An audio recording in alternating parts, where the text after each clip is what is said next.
Assalamualaikum warahmatullahi wabarakatuh. Bismillah, alhamdulillah, wassalatu wassalamu ala rasulillah Sayyidina Muhammadin ibni Abdillah wa ala alihi wa sahbihi wa man tabi'ahu ila yaumil qiyamah. Amma ba'du.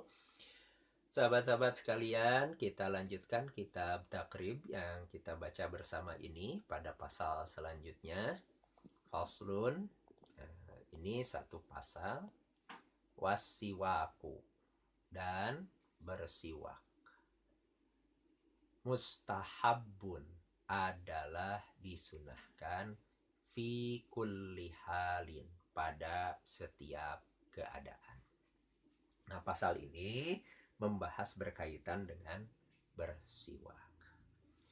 Bersiwak itu intinya adalah membersihkan mulut, membersihkan gigi. Jadi pasal ini berbicara tentang menggosok gigi. Pasal berkaitan dengan menggosok gigi. Yang hukumnya mustahabun, disunahkan.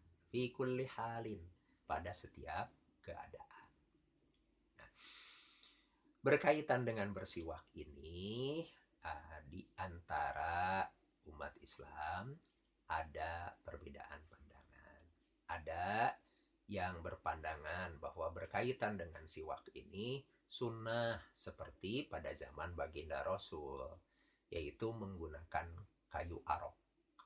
Jadi bersiwak dengan kayu, yang mungkin yang pernah melihat kayu-kayu yang dipakai membersihkan gigi itu ya, atau kita di negeri kita suka menyebutnya kayu siwak gitu ya.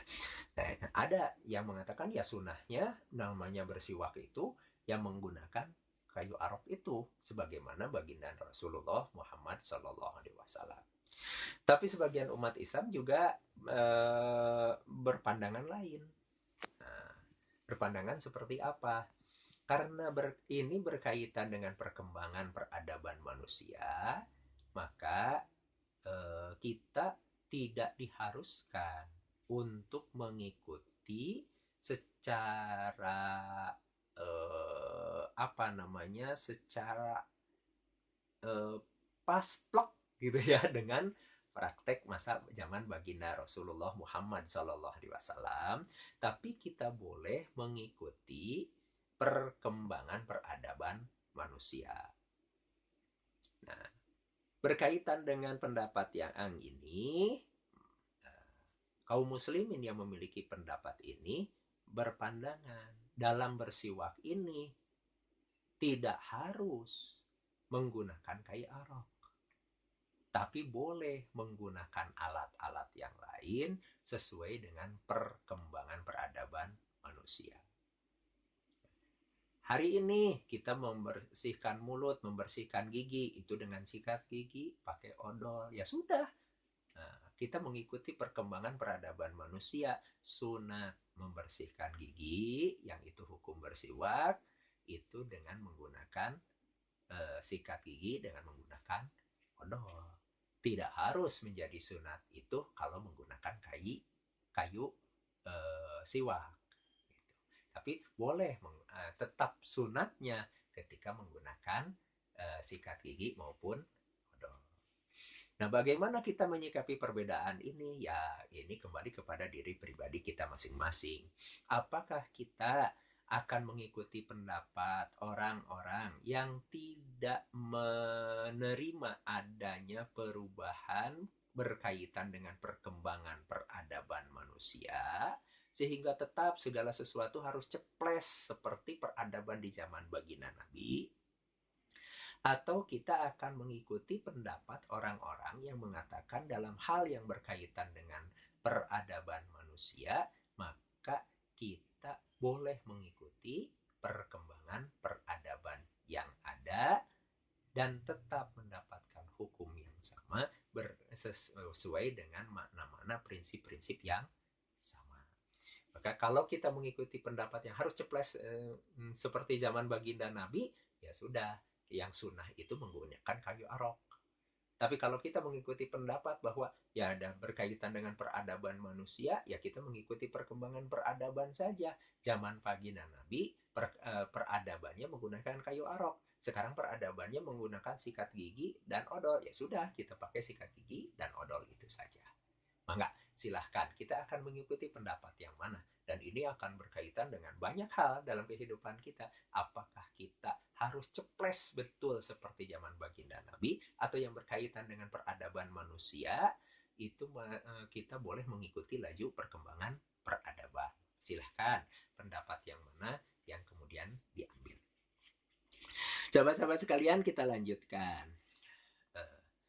Sunnahnya siwak itu pada setiap keadaan illa kecuali ba'da zawali setelah tergelincirnya matahari ke sebelah barat ini bagi orang yang berpuasa.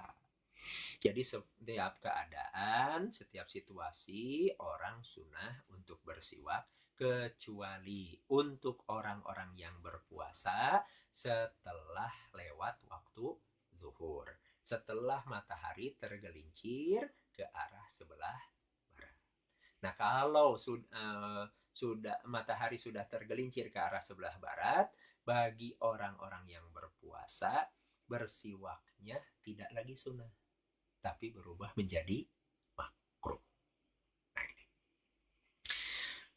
Kemudian wahwa dan bersiwak itu fi salah sati mawadi'a pada 3 tempat, pada 3 keadaan asyaddu lebih kuat apa istihbaban kesunahannya. Nah, ini ternyata dari sekian banyak keadaan ada 3 keadaan yang bersiwak itu sunnahnya ditekankan, atau ada istilah yang lainnya sunnah muakkad misalkan seperti itu. Jadi betul-betul ditekankan kesunahannya. Mana yang 3 itu? Yang pertama inda taghayyuril fami, ketika berubahnya mulut. Min azmin, karena lama diam tidak berbicara. Nah, jadi kalau mulut itu sudah nerasa berubah agak asem-asem gitu ya, atau mulai bau gitu ya, karena kita diem aja, mingkem aja gitu ya. Nah, ini sunnah yang sangat ditekankan untuk bersiwak. Wa ghairihi, demikian pula karena selain terdiam tersebut, karena selain mingkem itu, asal mulut terasa berubah, ada asam-asam, ada mulai aroma-aroma bau. Itu yang pertama, bahwa sunnah siwak sangat ditekankan ketika mulut berubah, karena ada bau, ada rasa asam-asam. Yang kedua, wa indal qiyami, dan ketika bangun, minan naumi, dari tidur. Nah, ini juga hati-hati. Kalau orang baru belajar bahasa Arab, kemudian wa indan naumi, dan ketika berdiri, minan naumi, dari tidur. Wah, ini orang bertidur, kemudian langsung berdiri, cuk, blek, gitu ya. Bukan, jangan dimaknakan seperti itu. Tapi yang dimaknakan berdirinya itu, di sini adalah bangun. Jadi yang kedua, sunnahnya sangat ditekankan bersiwak itu saat orang bangun tidur. Selanjutnya, wa indal qiyami, dan ketika tegak, ilas solati, untuk melaksanakan sholat. Jadi yang ketiga, siwak itu sangat ditekankan kesunahannya ketika orang hendak melaksanakan sholat.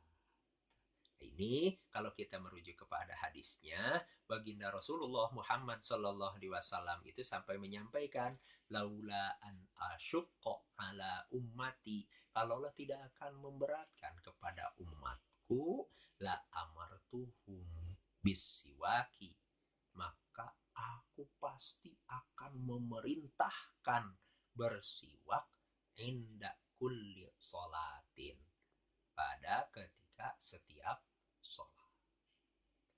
Ini. Nah, dalam riwayat yang lain, lamartuhum bisiwaki.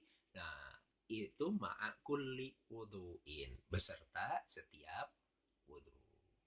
Nah, berkaitan dengan riwayat ini, ada yang bersiwak itu mencukupkan ketika sebelum wudhu. Nah, mau sholat itu sebelum wudhu bersiwak. Sudah. Nah, setelah wudhu, langsung sholat tidak bersiwak lagi. Ada yang kemudian eh, melaksanakan amal saat sebelum wudhu dia bersiwak. Setelah berwudu hendak sholat, ketika dia sudah tegak sholat, dia keluarkan lagi kayu aroknya, kemudian dibersihkan lagi mulutnya, gesek lagi. Seperti itu prakteknya. Ya mangga, silahkan. Apakah akan mencukupkan siwaknya saat sebelum wudu, atau apakah kemudian juga akan mendobelnya dengan betul-betul saat setelah tegak untuk melaksanakan sholat. Hanya kalau kemudian kita menggunakan sikat gigi dan odol, ya cukup sajalah setelah sebelum wudhu. Jangan sudah tegak mau sholat pak di odol dulu. Ya kita harus berkumur-kumur gitu ya. Nah itu kondisinya. Itu pasal berkaitan dengan hukum bersiwak. Hukum membersihkan mulut, membersihkan gigi, hukum menggosok gigi. Tuntas pasal tentang bersiwak. Kita masuki pasal selanjutnya, faslun. Ini satu pasal, wa furudul wudu'i. Dan fardu-fardunya wudu, sittatu asya'a. Ada 6 hal, ada 6 perkara. Ini diantaranya yang perlu diperhatikan di sini ada ungkapan arkan, ada ungkapan furud, rukun, dan ada fardu. Ada ulama-ulama yang dalam istilah kitab fikihnya menggunakan istilah furud atau fardu dengan arkan itu berbeda. Pada wudhu menggunakan istilah fardu wudhu, bukan menggunakan istilah rukun wudhu. Tapi pada sholat menggunakan istilah rukun sholat, tidak menggunakan istilah fardu sholat. Kenapa? Nah ini diantaranya mensiratkan bahwa dalam masalah wudhu ini wajib dikerjakan, tapi sebetulnya bisa terputus-putus, bisa tersela-sela. Kalau kita wudhu itu sepotong dulu, kemudian jalan dulu ke sana, jalan dulu. Kita sedang wudhu di sini, airnya habis, nyari air dulu gitu ya untuk tambahan. Atau kita misalkan di satu keran gitu ya. Sedangkan airnya terbatas. Kemudian kerannya berhenti, ditunggu keran-keran yang lain ditutup, nah ngocor lagi gitu ya. Nah itu bisa terjadi. Atau ketika sedang wudhu, ada orang yang menyapa, kita menjawab dulu sapaan, nah baru melanjutkan wudhunya. Nah dalam wudhu hal tersebut boleh. Maka ulama tersebut menggunakan istilahnya fardu wudhu, tidak menggunakan istilah arkan seperti sholat, rukun sholat. Kenapa? Kalau pada sholat tidak boleh. Dari awal sampai akhir harus tuntas. Satu rangkaian. Tidak boleh Allahu Akbar sholat terus ngobrol dulu. Atau Allahu Akbar sholat terus jalan dulu. Gitu ya. Itu tidak boleh. Nah ini diantaranya kenapa ada sebagian ulama yang menggunakan istilah fardu untuk wudhu dan menggunakan istilah arkan untuk sholat. Tidak menggunakan istilah rukun atau arkan untuk wudhu, dan tidak menggunakan istilah fardu untuk sholat. Nah, di pasal ini disampaikan bahwa fardu wudhu seluruhnya ada 6. Apa saja yang 6 itu? Insya Allah pada kesempatan yang akan datang kita akan lanjutkan. Mudah-mudahan berkah dan bermanfaat. Kita cukupkan terlebih dahulu. Assalamualaikum warahmatullahi wabarakatuh.